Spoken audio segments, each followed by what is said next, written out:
அபிஷேகம் என் மேல இருக்கணும். ஒண்ணு. ரெண்டு, அந்த வசனத்தை திரும்ப சொல்லுகிறார். ஆவியானவர் என் மேல் இருக்கிறார், இருதயம் சிறுமைப்பட்டவர்களுக்கு சுவிசேஷத்தை அறிவிக்க கர்த்தர் என்னை அபிஷேகம் பண்ணினார். இரண்டாவது அந்த வசனத்திலிருந்து ஆரம்பிச்சீங்கன்னா மூணாவது வசனம் வரைக்கும் ஆண்டவராகிய இயேசு கிறிஸ்து வார்த்தையை சொல்லிக்கிட்டே இருக்கிறார். ஒரு கர்த்தருடைய பிள்ளைகள் வாழ்க்கையில வெட்கப்படாம இருக்கணும் அப்படின்னு சொன்னீங்கன்னா ரெண்டு காரியம் முக்கியம். ஒன்று பரிசுத்த ஆவியானவர், இன்னொன்று வார்த்தை.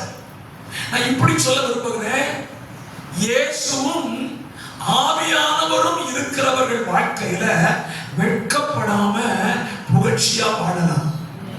ஆமென் சொல்ல மாட்டேங்க. அல்லேலூயா. அப்ப நான் வெட்கப்படுறேன் அப்படின்னா என்ன அர்த்தம்? என்னிலே ஆவியானவர் இல்லை, வேதத்தை சார்ந்த இயேசுவும் என்னில் இல்லை. இயேசு எப்படிப்பட்டவர் அப்படின்னு கேட்டீங்கன்னா யோவான் சுவிசேஷம் 1ஆம் அதிகாரம் அது 1-2 வசனங்களை வாசிக்கலாம். ஆதியிலே எது இருந்தது? வார்த்தை இருந்தது. அந்த வார்த்தை தேவனிடத்தில் இருந்தது. அந்த வார்த்தை தேவனாய் இருந்தது. 14ஆம் வசனத்தை வாசிக்கலாம். 1:14 அந்த வார்த்தை மாம்சமாகி கிருபையினாலும் சத்தியத்தினாலும் நிறைந்தவராய் நமக்குள்ளே வாசம் பண்ணுகிறார். எந்த வார்த்தை? ஆதியில் இருந்த வார்த்தை. ஆதியில என்ன வார்த்தை இருந்துச்சு? நீதிமொழிகள் 8ஆம் அதிகாரத்துக்கு வாங்க. நீதிமொழிகள் 8ஆம் அதிகாரம் ஆதியில இருந்த வார்த்தை எது? 8ஆம் அதிகாரம் அதனுடைய 30ஆம் வசனம். நான் அவர் அருகே செல்ல பிள்ளையாய் இருந்து நித்தமும் அவருடைய மகிழ்ச்சியாய் இருந்து எப்பொழுதும் அவர் சமூகத்தில் களி கூர்ந்தேன். யார் இது? இந்த வசனத்துக்கு சொந்தக்காரர் யாரு? இந்த வசனத்துக்கு சொந்தக்காரரு சாலமோன் ஞானியா? இயேசுவை சொல்றாரு. இந்த வசனத்துக்கு சொந்தக்காரர் இயேசு. இயேசு எங்க இருந்தாரா? பிதா கூட செல்ல பிள்ளையா மடியில இருந்தாரா? அப்ப அவர் எப்படி இருந்தாரு? வேடா இருந்தாரு, வார்த்தையா இருந்தாரு. இப்ப நீங்க ஆதியாகமம் 1ஆம் அதிகாரத்தை வாசிச்சீங்கன்னா ஆதியிலே தேவன் வானத்தையும் பூமியையும் சிருஷ்டித்தார். எப்படி சிருஷ்டித்தாரு? வார்த்தையினால சிருஷ்டித்தார். வார்த்தை யாரு? இயேசு. அவர் சொல்றாரு, என்னால அல்லாமல் உலகங்கள் என்ன செய்யல, உண்டாகல. அப்ப அந்த உலகம் எப்படி உண்டாச்சு? வார்த்தையினால உண்டாச்சு. வார்த்தை யாரா இருக்கிறார்? இயேசுவா இருக்கிறார். இப்ப சொல்றாரு, நீ வெட்கப்படாம நீ வாழணும்னா வார்த்தையாக இயேசுவும் பரிசுத்த ஆவியானவரும் உனக்குள்ள தங்கி இருப்பார்னா நீ வெட்கப்படாம வாழலாம். அல்லேலூயா. ஸ்தோத்திரம். கர்த்தர் நல்லவர். அப்ப என் வாழ்க்கையில இந்த 2 அனுபவத்தை நான் பெற்றுக் கொள்வதற்கு தேவன் என்னை இந்த நாட்களில் உற்சாகப்படுத்துகிறார். பரிசுத்த ஆவியானவர் இல்லாத வாழ்க்கையை நான் வெட்கறதுக்கு சமமா சொல்லுவேன். வார்த்தை இல்லாம இருந்தாலும் வெட்கப்பட வேண்டியது. எந்த இடத்துலயும் வெட்கப்படாம இருக்கணும்னா வேடு உள்ள இருக்கணுங்க. அல்லேலூயா சொல்லுங்க பாப்போம். யோபேல் 2ஆம் அதிகாரத்துல ஒரு வசனம் இருக்கு, வாசிக்க பாப்போம். வெட்கத்தை குறித்து ஒரு வசனம் இருக்கு, 26 நினைக்கிறேன். யோபேல் சாப்பிட்டு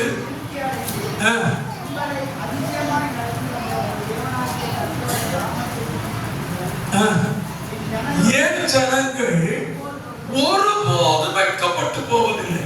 அப்ப தெய்வ ஜனம் வெட்கப்படாம இருக்கணும்னா எது வேணும்? எல்லாரும் சொல்லுங்க.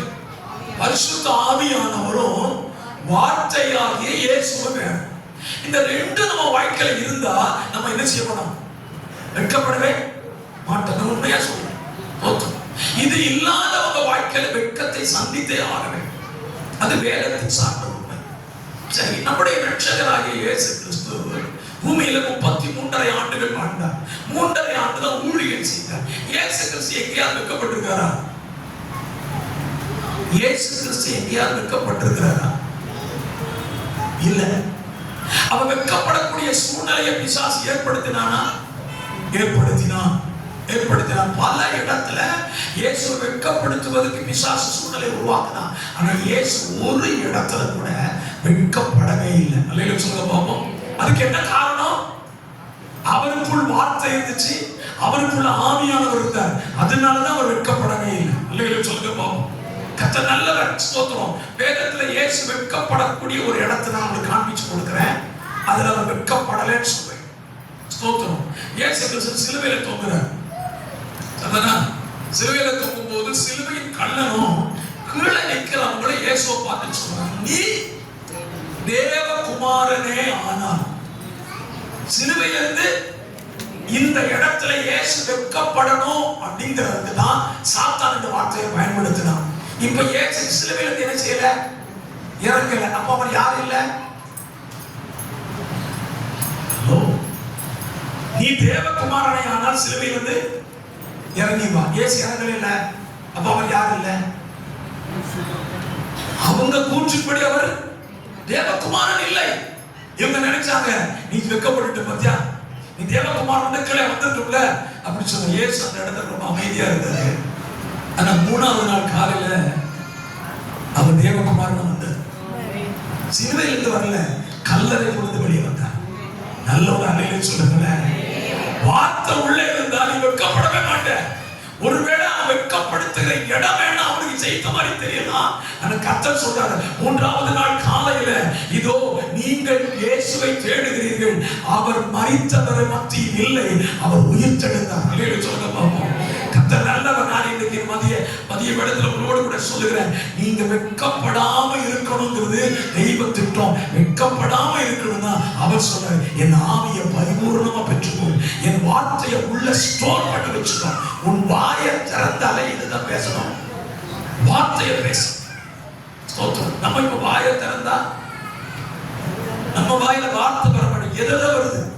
சிலர் பாத்தீங்கன்னா கோபம் வந்துட்டு சும்மா இதே வாயை கிட்டாத, நான் எதையாவது பேசு. நம்ம தான் ரட்சிக்கப்பட்டவங்க சொல்றோம்.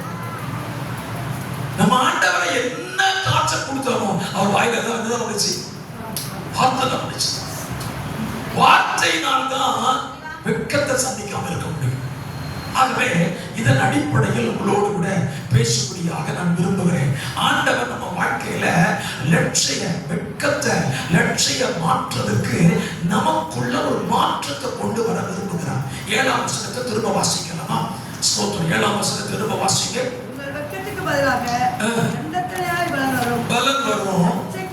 லட்சைக்கு பதிலாக உங்கள் பாகத்தில் சந்தோஷப்படுவார்கள். உங்கள் பாகத்தில் சந்தோஷப்படுவீர்கள். தேசத்தில் இரட்டிப்பான சுதந்திரம் அடைவார்கள். அல்லேலூயா சொல்லுங்க. லட்சைக்கு பதிலாக அப்படின்னா ஏதோ ஒரு மாற்றத்தை கொண்டு வருகிறார். வெட்கத்துக்கு பதிலாக லட்சைக்கு பதிலாக என் மேல சொல்லப்படுகிற தீமையான வார்த்தைக்கு பதிலாக நன்மையான வார்த்தைகள் என்னை குறித்து பேசப்படும். அல்லேலூயா சொல்லுங்க பாப்போம். என்ன குறிச்சு தீமையாவே பேசிட்டு இருந்தாங்கல்ல, ஆண்டவர் சொன்ன இல்ல இல்ல, அது திரும்ப நன்மையாய் பேசப்படும். எதெல்லாம் தீமையா மேல சொன்னாங்களோ தீமையா இருக்காது, அது நன்மையா மாறும். எத்தனை பேர் விசுவாசிக்கிறீங்க? அல்லேலூயா. கர்த்தர் நல்லவர். ஸ்தோத்திரம். இப்போ வேத புத்தகத்தில் இருந்து ஒரு பரிசுத்தவான் உங்களுக்கு காண்பித்து கொடுக்க விரும்புகிறேன். யோபுவின் புத்தகம் 42ஆம் அதிகாரம் 10ஆம் வசனத்தை வாசிக்கலாம். யோபு தன் சிநேகிதருக்காக வேண்டுதல் செய்த போது கர்த்தர் அவன் சிறையிருப்பை மாற்றினார். எல்லாவற்றை பார்க்கிலும் இரட்டத்தனையான ஆசீர்வாதம் வந்துச்சு. சொல்லுங்க பாப்போம். ஏசாயா 35:10 வாசிக்கலாம். ஏசாயா 35:10. கர்த்தரால் மீட்கப்பட்டவர்களே திரும்பி கர்த்தரால் மீட்கப்பட்டவர்கள் திரும்பி ஆனந்த களிப்புடன் பாடி சியோனுக்கு வருவார்கள். நித்திய மகிழ்ச்சி அவர்கள் தலையின் மேல் இருக்கும். சந்தோஷமும் மகிழ்ச்சியும் அடைவார்கள். சஞ்சலமும் தவிப்பும் ஓடிப்போம். இந்த வசனத்தை கவனிங்க. இரட்டிப்பான நன்மை இருக்கு பாருங்க. இரட்டிப்பான பலன் இருக்கும். என்ன சொல்றாரு? நித்திய மகிழ்ச்சி அவர்கள் தலையின் மேல் இருக்கும். சந்தோஷமும் மகிழ்ச்சியும் சஞ்சலமும் தவிப்பும்.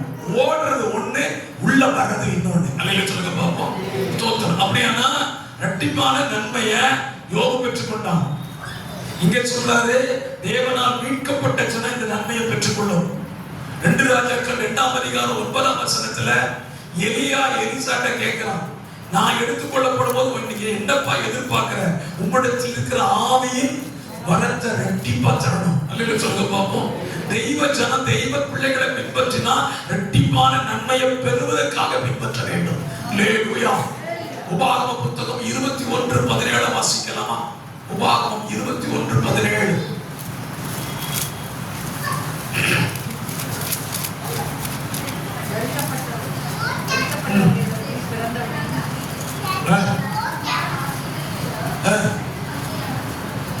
இரண்டு பங்கு யாருக்கு? சேஷ்ட புத்திரனுக்கு, மூத்த பிள்ளைக்கு டபுள் ஆசீர்வாதம். ஏசாயா 40:2 வாசிங்க. ஏசாயா 40:2. எருசலேமுடன் பேசி அது போர் முடிந்தது என்றும் அதன் அக்கிரமம் நிவர்த்தி ஆயிற்று என்றும் அது தன் சகல பாவங்களின் நிமித்தம் கர்த்தரின் கையில் இரட்டிப்பாய் அடைந்து தீர்ந்தது என்று அதற்கு கூறுங்கள் என்று உங்கள் தேவனாகிய கர்த்தர் சொல்றார். ஆண்டவர் எதை கொடுத்தாலும் இரட்டிப்பா தான் கொடுக்கிறார். அல்லேலூயா சொல்லுங்க பாப்போம். அல்லேலூயா. கர்த்தர் நல்லவர். ஸ்தோத்திரம். இப்ப இந்த இரட்டிப்பான நன்மையை பெற்றுக் கொள்வதற்கு நான் உங்களிடத்தில் சொன்னேன். இரட்டிப்பான பலன், இரட்டிப்பான நன்மை, இரட்டிப்பான ஆசீர்வாதம் 3 இடத்துல நமக்கு வரணும். 3 இடத்தை குறிச்சு வச்சுக்கோங்க. ஸ்தோத்திரம். ஏதோ ஒரு இடத்துல மட்டும் கிடையாது, 3 இடத்துல வரணும். ஒன்று, நம்முடைய குடும்பத்தில் நாம் எங்கெல்லாம் வெட்கப்பட்டோமோ அங்க இரட்டிப்பான நன்மை வரணும்.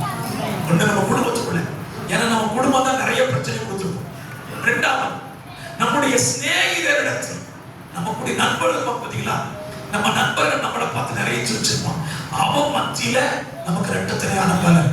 3வது, நமது பொது வாழ்க்கை, பொதுவான வாழ்க்கை, நம்மளை கவனிக்க நிறைய மக்கள் இருப்பாங்க, அவங்க மத்தியிலையும் இரட்டத்தனையான ஆசீர்வாதம். அல்லேலூயா சொல்லுங்க. இந்த நன்மை எல்லாம் குடும்பத்துல, சிநேகிதத்துல, பொது வாழ்க்கையில நான் ரெட்டிப்பா நன்மை பெறணும்னு சொன்னா, பாஸ்டர் நீங்க சொன்னதை எனக்கு திரும்ப சொல்லிக் கொடுங்கன்னு சொன்னீங்கன்னா, அதைத்தான் இன்னைக்கு உங்களோடு கூட பேசக்கூடிய விரும்புகிறேன். இவைகளை நாம் அனுபவிக்க வேண்டுமானால் இயேசுவையும் பரிசுத்த ஆவியானவரையும் நமது வாழ்வில் மையமாய் வைத்து செயல்பட்டால் நம்ம வெட்கப்பட மாட்டோம். நம்ம வாழ்க்கையில் எது மையமா இருக்கணும்? இயேசுவும் பரிசுத்த ஆவியானவர். நான் முதல்ல இயேசு கிறிஸ்துவை குறித்து பேச விரும்புகிறேன். அப்போஸ்தலருடைய காலங்களை கடந்த நாட்கள் நான் தியானித்துக் கொண்டிருக்கிறேன். என்னுடைய செய்தியையும் அப்படி மாற்ற ஆவியானவர் உதவி செய்வாராக. ஆதி அப்போஸ்தலர் நடவடிக்கைகள், ஆதி திருச்சபை இயேசுவை மையமாய் வைத்து பிரசங்கித்தார்கள்.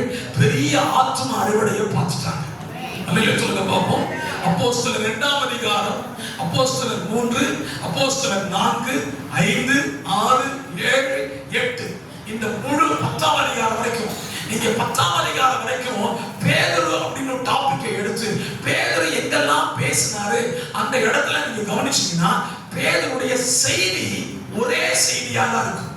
இப்ப நான் என்ன சொல்றேன், இந்த வாரம் நான் இந்த செய்தியை பேசிட்டேன், அடுத்த வாரம் இதே செய்தியை பேசினா நீங்க என்ன சொல்லுவீங்க? ஹலோ, இதே செய்திய எழுத்து பேசலாம வார்த்தை பேசலாம பேசினா நீங்க என்ன சொல்லுவீங்க?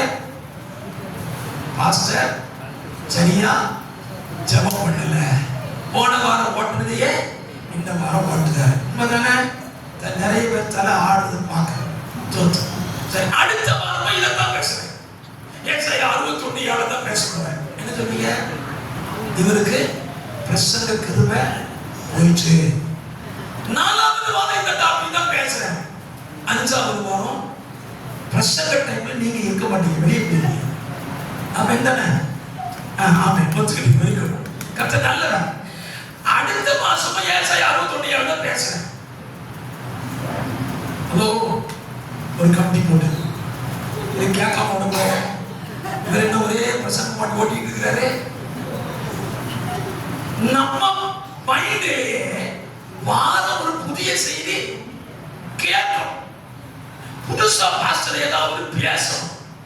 நான் கேட்கிறேன், நான் புதுசா எத்தனை பிரசங்கம் பண்ணி எத்தனை பிரசங்கத்துக்கு நீங்க செவி கொடுத்துட்டீங்க? நீங்க எத்தனை பிரசங்கத்தை மாறிட்டீங்க? இல்ல, நான் அப்போஸ்தலர் நடவடிக்கைகள் புத்தகத்தை படிச்சேன். பேதுருட்ட ஒரு கேள்வி கேட்டேன். ஏன் பேதுருவே நீ எப்ப பண்ணாலும் ஒரே பிரசங்கத்தை பண்ணினீங்க. அந்த காலத்துல இருந்த 5000 விசுவாசிகள் அப்போஸ்தலர் 4ல, அப்போஸ்தலர் 5ல திரளான புருஷர்கள் வந்துட்டாங்க, ஸ்திரீகள் புருஷன் திரளான வந்துட்டாங்க. ஒரு விசுவாசியாரி எழுப்பி என் பேரு பாஸ்டர் வாரம் இந்த பிரசங்கத்தை பண்றீங்க, உங்களுக்கு வேற பிரசங்கம் தெரியாத யாராவது கேட்டுப்பாங்களா? ஒருத்தரும் கேட்கலங்க. சரி பேதுரு விட்டுருமா, அப்போஸ்தலர் 5ஆம் அதிகாரத்தை விட்டுருங்க, 10ஆம் அதிகாரத்துக்கு வாங்க. பேதுரு என்ன பிரசங்கம் பண்ணாரு? இதே ஸ்டோரி தாங்க. 2ஆம் அதிகாரத்துல ஆரம்பிச்சாரு, நீங்கள் சிலுவையில் அறைந்து கொண்ட இயேசுவை தேவன் மரித்தோர் எழுப்பினார், அதற்கு நாங்கள் சாட்சி. இதை தவிர பேதுருக்கு பிரசங்கமே தெரியாது. ஆனா எனக்கு ஒரு உண்மை புரிஞ்சது, அந்த இடத்துல இயேசுவை மையமா வச்சு பேதுரு பண்ணின பிரசங்கத்துல ஆத்துமாக்கள் ரட்சிக்கப்பட்டார்கள். இப்ப நான் இன்னைக்கு ஆண்டவர்கிட்ட கேட்டேன், எப்பா என் பிரசங்கத்தையும் மாத்துங்க, எனக்கு தேவை என் பிரசங்கம் ஆழமா இருக்கணுங்கிறதுக்கு இல்ல, என் பிரசங்கம் புதுசா பண்ணணுங்க இல்ல, என் பிரசங்கத்துல இயேசு மையப்படுத்தப்படும்.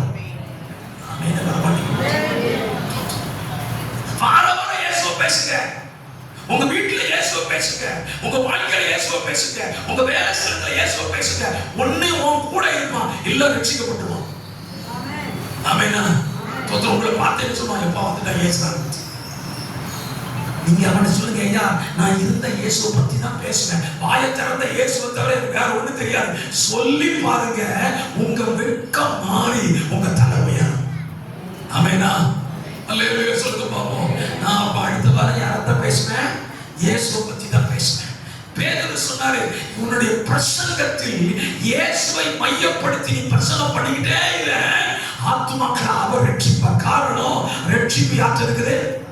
கர்த்தர்கிட்ட இருக்குது. ரட்சிப்பு பேதுரு கையில இல்ல, ரட்சிப்பு யோவான் கையில இல்ல, ரட்சிப்பு என் கையில கிடையாது. ஆனா நான் பிரசங்கிக்கிற இயேசுவின் வார்த்தையில இருக்கு. அல்லேலூயா சொல்லுங்க பாப்போம். அல்லேலூயா.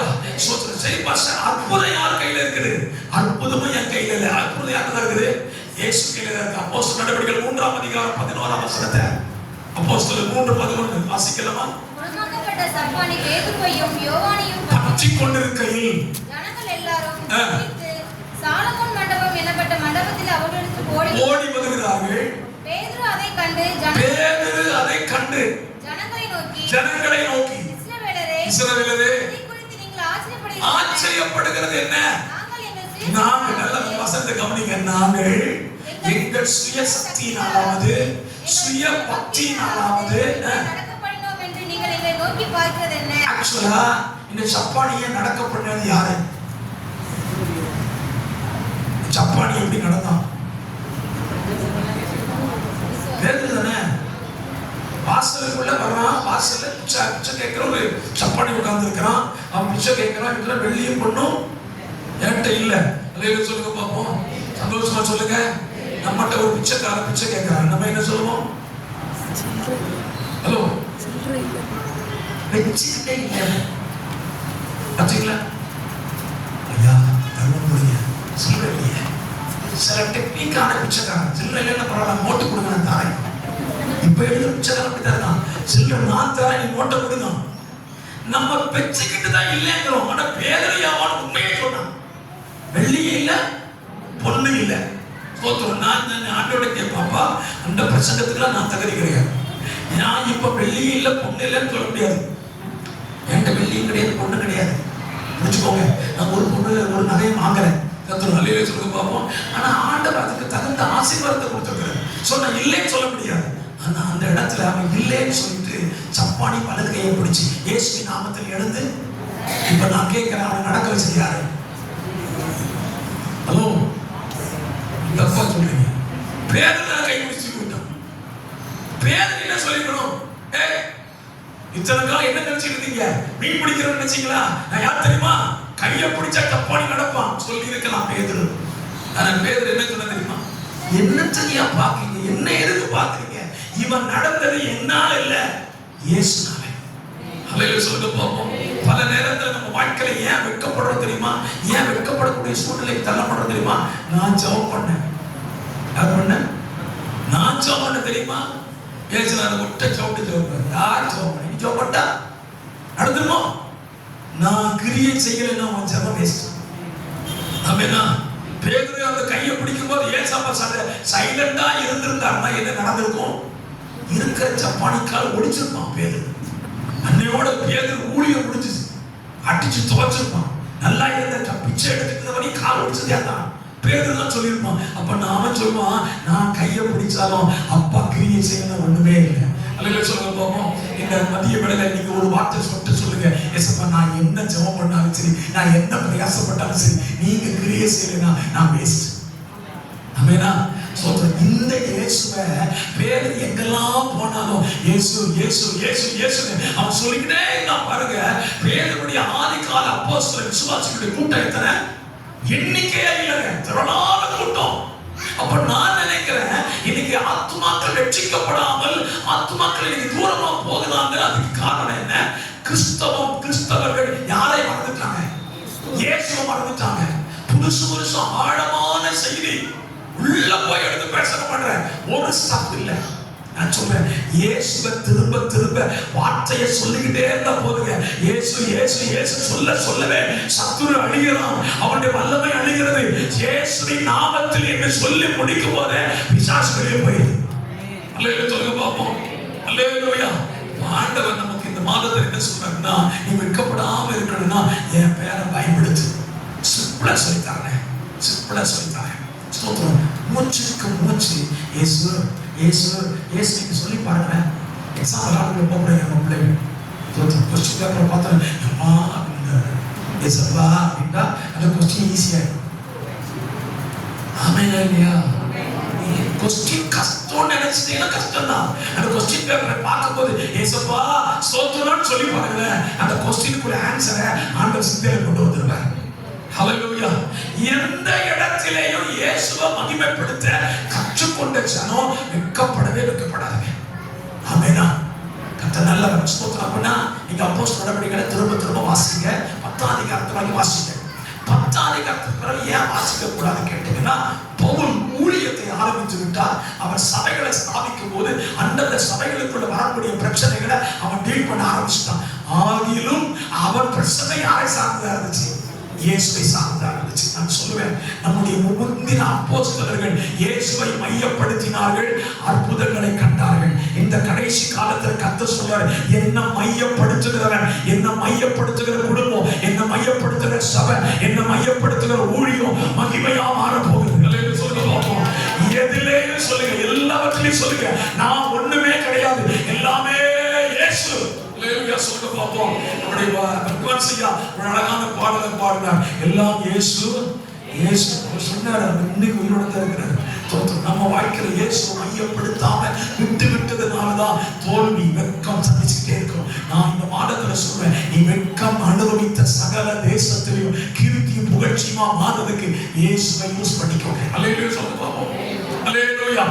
இயேசுவா சொல்றாரு, என்னை பயன்படுத்தணும்னு சொல்லலப்பா, நீ என்னை பயன்படுத்துறதா இருந்தா நான் மட்டும் ஒத்தையில வர மாட்டேன். இயேசுவா நீங்க மட்டும் போதும் அப்படின்னு சொன்னீங்கன்னா, இப்ப இன்னைக்கு நம்ம தேசத்துல ஒன்லி ஜீசஸ் அப்படின்னு ஒரு சபை இருக்கு. உங்களுக்கு தெரியுங்களா? தெரியலன்னா பரவாயில்ல, தெரியாது, தெரியாம பார்த்துக்கோங்க. Only Jesus. அவன் என்ன சொல்லுவான்னா, நம்ம இப்ப சொன்ன மாதிரி இயேசுவை மட்டும் தான் சொல்லிக்கிட்டே இருப்பாங்க, வேற எதையும் சொல்ல மாட்டான். பிதாவை சொல்ல மாட்டான், ஸ்தோத்திர பரிசுத்த ஆவியானவரை சொல்ல மாட்டான். இயேசு இயேசு இயேசு இயேசு சொல்லுவான். நம்ம அப்படியும் போயிடக்கூடாது. நம்ம இயேசு இயேசு இயேசு இயேசு போயிட்டா பிசாசு கொண்டு போயிடுவான். ஒன்லி ஜீசஸ் கொண்டு போயிடுவான். இயேசுவா சொல்றாரு, என்ன நீ ஏற்றுக்கிட்டே இல்ல, நான் அனுப்பின பரிசுத்த ஆவியானவரை ஏற்றுக்கோ. ஹல்லேலூயா. நான் அனுப்பின பரிசுத்த ஆவியானவரையும் நீ ஏற்றுக்கொள்ளணும். எப்படின்னு கேட்டா அப்ப சொல்றாரு இயேசுப்பா, அப்போ நீங்களும் பரிசுத்த ஆவியானவர் போதுமா அப்படின்னு கேட்டா இயேசுப்பா சொல்றாரு, இல்லப்பா, என்னை கண்டவன் பிதாவை கண்டான். இயேசுப்பா தனித்து வாழ்கிறவர் அல்ல, பிதாவை உள்ள வச்சுக்கிட்டு ஆவியானவர் உள்ள வச்சுட்டு போக்கஸ் பண்ணும்போது சொல்றாரு, என்னையும் பிதாவையும் பரிசுத்த ஆவியானவரையும் எவன் ஒருவர் ரிசீவ் பண்றானோ அவன் வெட்கப்பட மாட்டான். ஆமெனா. உங்க வாழ்க்கையில, உங்க வேலையில, உங்க ஊழியத்துல, படிப்புல, நீங்க செய்யற தொழில 3 திரித்துவ தெய்வத்தை அடையாளமா முன்னால வச்சு பாருங்க, வெட்கப்படவே மாட்டீங்க. அல்லேலூயா. அல்லேலூயா. சரி, பரிசுத்த ஆவியானவரை என் வாழ்க்கைக்குள்ள நான் எப்படி கொண்டு போகிறது? பரிசுத்த ஆவியானவர் என்றால் யார்? ஸ்தோத்திர நேரத்தில் சிம்பிளா ஒரு உதாரணத்தை சொல்லி உங்களை ஜெபத்துக்குள்ளாய் கொண்டு போக விரும்புகிறேன். ஸ்தோத்திரம். 8ஆம் புஸ்தகம் 20ஆம் அதிகாரம் பழைய ஏற்பாட்டிலே 8ஆம் புஸ்தகம் 20ஆம் அதிகாரத்துல இஸ்ரவேல் ஜனங்களுக்கு தண்ணி பிரச்சனை. நம்ம வாழ்க்கையிலேயே பிரச்சனை இல்லாத வாழ்க்கைங்கிறது கிடையவே கிடையாது. ஸ்தோத்திரம். கடந்த நாட்கள்ல கூட நம்ம போர் ஸ்தோத்திரம் தேசத்துல மழை வெயில் பயங்கரமா இருந்துச்சு. ஆண்டவரே மழையை தர மாட்டீங்களான்னு கேட்டோம். ஆண்டவர் நல்ல மழையை கொடுத்துருக்காரு. சொல்லி பார்ப்போம். ஸ்தோத்திரம். கத்த நல்ல மழை எதுக்கு? பூமியில் இருக்கிற வாட்டர் லெவல் என்ன செய்யும்? மேல வரும். ஸ்தோத்திரம். 20ஆம் அதிகாரத்தில் இஸ்ரவேல் ஜனங்களுக்கு தண்ணி இல்லை. மோசேக்கும் ஆரோன்ட்ட போய் தண்ணி இல்லை, என்ன செய்ய போற? அவன் கேட்டா இவ்வளவு பெரிய ஜனத்துக்கு எங்க கொடுங்க, டேங்க் அடிச்சா கூட பத்தாது. அருணாச்சல பிரதேச 3 மணிக்கு கூட 2 கேன் தண்ணி கொண்டு வாங்கன்னா அது காலையும் ஆக மாட்டேங்குது. தோத்திர பரவாயில்ல, விசுவாசிக்கு தாகம் இல்லாம இருக்கிறதுக்காக நன்றி சொல்லுது. இல்லைன்னு சொல்லு பார்ப்போம். சொல்ல முடியுங்க. தோத்திரம் அவங்க தண்ணி குடிச்சுக்கோங்க. கத்த நல்லவன். தோத்திரம். இப்ப தண்ணி பிரச்சனை வந்தோட மோசடி பெரிய சண்டை. மோசத்துல நான் எங்க போகட்டு நீ குடிச்சா நீ மட்டுமா குடிப்ப? முள்ள குடிக்கிற மிருகம் வெட்டதெல்லாம் வச்சிருந்தான், தண்ணி பத்தாது. இப்ப இயேசு கேட்க, ஆண்டவரே தண்ணிக்காக என்ன அடிச்சு கொண்டே கூட உங்களுக்கு எனக்கு தண்ணிக்கு ஏதாவது வழி சொல்லுங்க. இயேசு அழகான ஒரு வார்த்தை சொல்லி கொடுத்தாரு. நீயும் ஆர்வனும் ஆசிரியர் கூடாரத்துக்கு கோல் எடுத்துட்டு கண்மலைக்கு போ, அதை பார்த்து என்ன செய், பேசு அப்படின்னா. நல்ல கவனிங்க, கண்மலையை பார்த்து பேசுன்னு. பேசுனா என்ன வரும்? தர்மம் வராதா? நான் இப்ப சொல்றேன், பரிசுத்த ஆவியானவர் பார்த்து பெற்றுக் கொள்வதற்கு சுலபமா ஒரு வழி சொல்லித்தார். யாரை பார்த்து பேசுங்க? கண்மலையை பார்த்து பேசுங்க. யாரை பார்த்து பேசணும்? கண்மலை யாரு? கண்மலையாகிய கிறிஸ்து. அந்த ஞான கண்மலை கிறிஸ்துவே. இயேசுவை பார்த்து நீ பேசினா அது அவர் என்ன செய்வார்? உனக்கு தண்ணிய தருவார். ஸ்தோத்திரம். மோசே அப்படியா வெரி குட் ஆண்டவரே சொல்லிட்டு போனா கோல் எடுத்தான். கோல் எடுத்து இஸ்ரவேல் ஜனங்கிட்ட சொன்னா, நான் உங்களுக்கு கண்மலையில் தண்ணியை புறப்பட பண்ணுவோமோ இல்லையா வந்து பாருங்க. அங்கதான் பிரச்சனை ஆரம்பிச்சு. தோத்தோம். ஏசப்பா பேசுன்னு சொன்னாரு. இவர் சொன்னாரு, நாங்க உங்களுக்கு தண்ணி புறப்பட பண்ணுவோமா இல்லையா பாருங்க. போனாங்க. அந்த கண்மலை மோசைக்கு என்ன கோபம் வந்து தெரியல. தோத்திரம். நான் உண்மையா சொல்லுவேன், நீங்க என்னதான் நெருக்கடி கொடுத்தாலும் ஆண்டவரே மோசையை போல மனம் பதறி அடிக்காம இருக்க உதவி செய்யுங்க. சில நேரத்துல நம்ம பிள்ளைகள் பண்ற சேட்டையில நம்ம கையில என்ன வந்தது? எடுக்க கூடாத தீர்மானமா வச்சிருக்கோம். அந்த பூமி பறவை உருவின பறவை வேண்டாம் வேண்டாம், கம்பை எடுக்க வைக்கிறதே நம்ம தானே. தோத்திரம். மோசே கம்பை எடுத்தான். அந்த மலையை பார்த்து பேசுன்னு சொல்ற இடத்துல என்ன செஞ்சான்? இருக்கிற கோபத்துல 2 அடி அடிச்சிட்டான். என்ன தேவன் நல்லவர், அடிச்சுட்டானே சொல்லி தண்ணி கொடுக்காம இருக்கல. அவர் சொன்னதில் உண்மை உள்ளவர். தண்ணிய பிளந்தாரு. தண்ணி தடாகமா ஓட ஆரம்பிச்சிட்டு. நான் அழகா சொல்லுவேன், பரிசுத்த ஆவியானவர் பெற்றுக் கொள்வதற்கு நீங்க இயேசு அடிக்கலாம் வேண்டாம், அவர்கிட்ட பேசினாலே போதும். அவர்கிட்ட பேசினாலே போதும். அவர் உங்களுக்கு அபிஷேகத்தை கொடுப்பாங்க, நிச்சயமா கொடுப்பாங்க. ஹல்லேலூயா. பரிசுத்த ஆவியானவரை கண்மலையை தண்ணீராக வச்சிருக்கிறார். சோதர சங்கீதம் 114 நீங்க வாசிச்சீங்கன்னா, அந்த கண்மலை தண்ணி உள்ள தண்ணியை வைத்துக் கொண்டு தவிச்சுட்டு இருக்கிறான். எவன்டா வந்து கேட்க மாட்டான், கொடுத்துட மாட்டோமோன்னு தவிக்கிறான். பரிசுத்த ஆவியானவர் கேட்கிறாரு, என் பிள்ளை என்ன கேட்க மாட்டானா? இயேசு கேட்கிறார், என் பிள்ளை என்ன கேட்க மாட்டானா? கேட்டுட்டா உடனே மண்டை திறந்த வெள்ளம் மாதிரி கொடுக்குறது. இதை பெற்றுக்கொள்ள வேண்டிய கட்டாயத்தில் நாம் இருக்கணும். அல்லேலூயா சொல்ல பார்ப்போம். சோதரங்கள் போடுவோமா? கர்த்தருடைய நாமம் மகிமைப்படுவதாக. யார் ஸ்தோத்திரம். யோவான் சுவிசேஷம் 15ஆம் அதிகாரம் 4, 5, 7 வசனத்தை வாசிக்கலாம். அழகா இயேசுவா சொல்லுவாங்க, ஒரு நீங்கள் என்னிலும் என் வார்த்தை உங்களிலும் நிலைத்திருந்தால் மிகுந்த கனி கொடுப்பீர்கள். ஹல்லேலூயா. இந்த மதிய வேளையில கர்த்தர் உங்களை பார்த்து சொல்றார், நீ வெட்கப்படாம இருக்கணும்னு நினைக்கிறியா? நீ வெட்கப்படாம இருக்கணும்னு நினைக்கிறியா? ரொம்பலாம் நீ செய்யாதப்பா. 2 காரியம் என்ன வாழ்க்கையில மையமா வச்சுக்கோ. நான் கொடுக்கிற பரிசுத்த ஆவியானவரை உன் வாழ்க்கையில பெற்றுக்கோ. இந்த 2ஐயும் நீ வச்சுக்கிட்டா போதும். நீ வெட்கப்படவே மாட்டே, நீ வெட்கப்படவே மாட்டே. பல நேரத்துல சத்துரு நம்மை வெட்கப்படுத்தபடி தேவனையும் பரிசுத்த ஆவியானவரையும் பெறவிடாம நம்மை தடுத்து கொண்டே இருக்கிறான். சில நேரத்துல நம்ம வாழ்க்கையில வசனமே வேண்டாம், வார்த்தை வேண்டாம், வார்த்தையை விட்டுருவோம் நினைக்கிறோம். கர்த்தர் சொல்ல, இல்லப்பா, என் வார்த்தையை நீ விட்டுறாத. என் வசனத்தை உறுதியா பிடிச்சுக்கோ.